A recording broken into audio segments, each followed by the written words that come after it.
टाटा और महिंद्रा।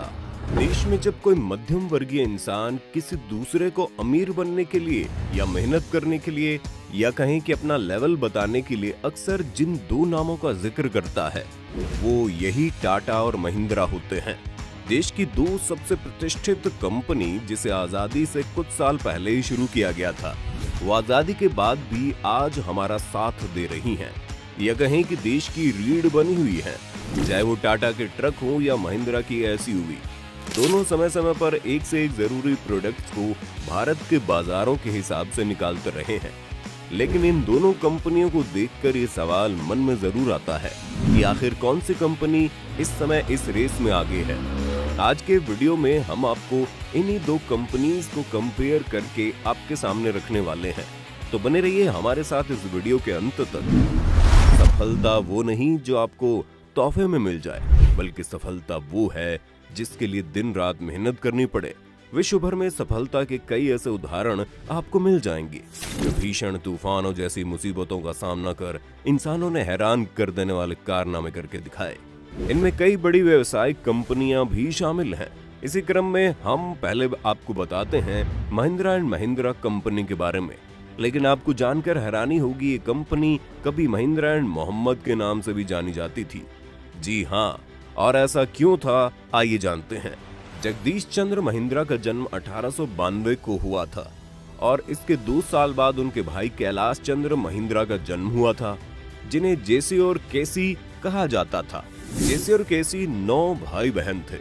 बहुत कम उम्र में ही उनके सिर से पिता का साया उठ गया। जगदीश चंद्र महिंद्रा को पूरे परिवार की जिम्मेदारी उठानी पड़ी। जेसी महिंद्रा कम उम्र में ही समझ गए थे कि अगर ऊपर उठना है तो बुलंद हौसलों के साथ शिक्षा भी जरूरी है। इसलिए उन्होंने अपने भाई बहनों को उच्च शिक्षा दी और भाई केसी को पढ़ने के लिए कैम्ब्रिज भेज दिया। बड़ी लगन से अमेरिका में पढ़ाई करने के बाद केसी महिंद्रा कुछ समय के लिए अमेरिका में ही नौकरी भी करने लगे। उसके बाद वो साल 1945 में भारत लौट आए क्योंकि उनका वहां मन नहीं लगा। 1945 में केसी जब भारत लौटे तो उन्हें कई सरकारी पदों के साथ साथ कई प्राइवेट संस्थाओं से बड़ा पद ऑफर हुआ। लेकिन उन्होंने अपने बड़े भाई जेसी महिंद्रा और अपने दोस्त मलिक गुलाम मोहम्मद के साथ मिलकर अपना नया बिजनेस शुरू करने का मन बना लिया था। इसी मन के साथ ही तीनों एक साथ मिलकर एक कंपनी की शुरुआत करते हैं जिसका नाम था M&M, यानी महिंद्रा एंड मोहम्मद। जी हाँ, शुरुआत में कंपनी को इसी नाम से जाना जाता था। इसके बाद ही देश आजाद हुआ और पार्टीशन में मोहम्मद साहब पाकिस्तान चले गए, जिस कारण कंपनी का नाम तो M&M ही रहा, लेकिन अब वो महिंद्रा एंड महिंद्रा हो गई थी। इसके बाद उन्होंने विदेश में चलने वाले एक जीप को देखा जो उन्हें बहुत पसंद आई, इसलिए वो भारत में भी उसी तरह की जीप बनाने में लग गए। इसके बाद तो महिंद्रा ने पीछे मुड़कर नहीं देखा। महिंद्रा एक्सयूवी, महिंद्रा स्कॉर्पियो से लेकर और भी बहुत सी महिंद्रा की ऐसी गाड़ियां उन्होंने दी जो भारतीय लोगों की तरक्की की निशानी बन गई। आज महिंद्रा की बागडोर जेसी महिंद्रा के पोते आनंद जी महिंद्रा के हाथों में है। आज सिर्फ महिंद्रा ऑटोमोबाइल ही नहीं बनाती, बल्कि spacecraft, insurance, after market, defence, energy, farm equipment, finance और बहुत सी इंडस्ट्रीज में लगातार काम कर रहा है। आज अगर महिंद्रा ग्रुप के अंदर टोटल नंबर ऑफ कंपनीज की बात करें तो 150 है, जिनमें करीब 2.5 लाख लोग नौकरी करते हैं।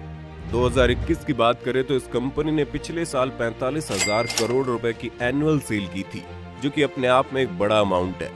और आज महिंद्रा कंपनी नेटवर्थ की बात करें तो वो 190 करोड़ US डॉलर है, यानी करीब 13.5 हजार करोड़ रुपए।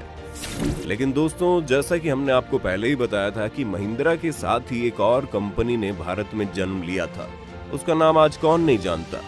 जी हाँ, हम बात कर रहे हैं टाटा मोटर्स की, जो कि टाटा ग्रुप की एक बहुत बड़ी कंपनी है, जिसकी शुरुआत उसी साल हुई जिस साल महिंद्रा की शुरुआत हुई थी।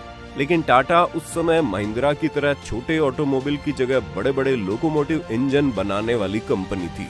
लेकिन महिंद्रा को देखकर या कहें कि आजादी के बाद देश में बढ़ती ऑटोमोबाइल, कार और गाड़ियों की मांग को देखते हुए टाटा भी बहुत दिनों से इससे दूर नहीं रहा और लगातार काम करते हुए उन्होंने 1954 में टाटा की पहली कमर्शियल कार का निर्माण किया। इसके बाद कंपनी इसी दिशा में काम करने में लग गई। 1988 में उन्होंने अपनी पहली पैसेंजर गाड़ी टाटा मोबाइल निकाली, जो काफी हिट साबित हुई। और उसके बाद उन्होंने 1991 में टाटा सियारा लॉन्च की। लेकिन अभी भी टाटा जीप की तरह ये लोगों के पास तक नहीं पहुंच पाई थी।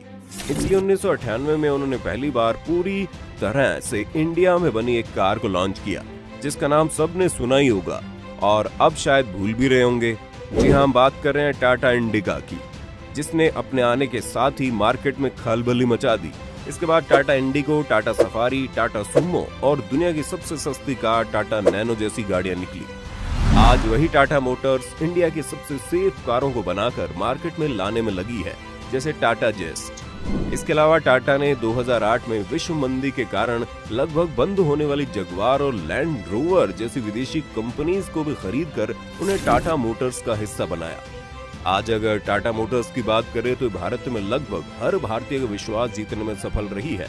टाटा कंपनी ने 2021 में 61,378 करोड़ रुपए की सालाना बिक्री करके अपने ही पिछले साल के रिकॉर्ड में 14.4% की बढ़ोतरी की है, जो कि महिंद्रा ग्रुप के टोटल सेल से करीब 15,000 करोड़ ज्यादा है। इसके साथ ही टाटा मोटर्स ने करीब 241,000 कमर्शियल गाड़ियों को 2021 में पूरे भारत में बेचा।